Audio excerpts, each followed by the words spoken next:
Welcome to crime counter news. Kodad constituency reporter Tolla Gurunatham.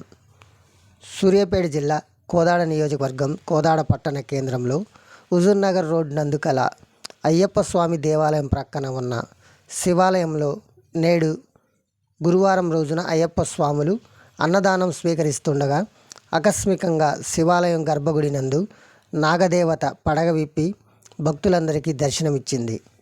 ఈ దృశ్యాన్ని అయ్యప్ప స్వామి భక్తులు, ప్రజలు తదితరులు అనేక మంది ప్రత్యక్షంగా చూసి భక్తి పరవశంలో మునిగిపోయి నాగదేవతకు పూజలు చేసి ఆ పరమేశ్వరుని దర్శనం కోసం వచ్చింది నాగదేవతని అంటున్నారు.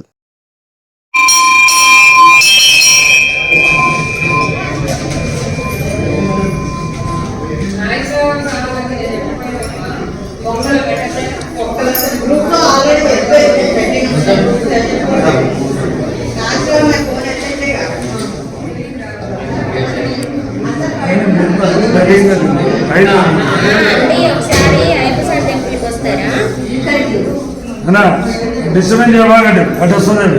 లేదండి, ఇక్కడ దర్శనం ఇస్తున్నారు.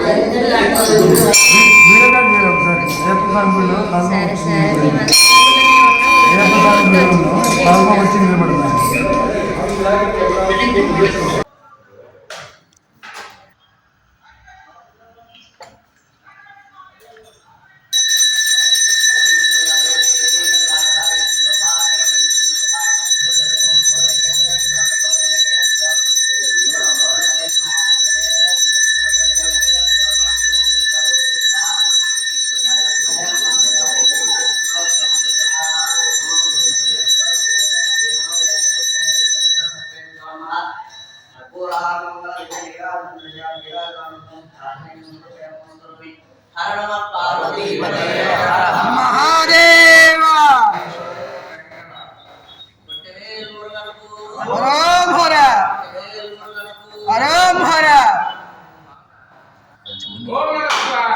ఓం నమః శివాయ.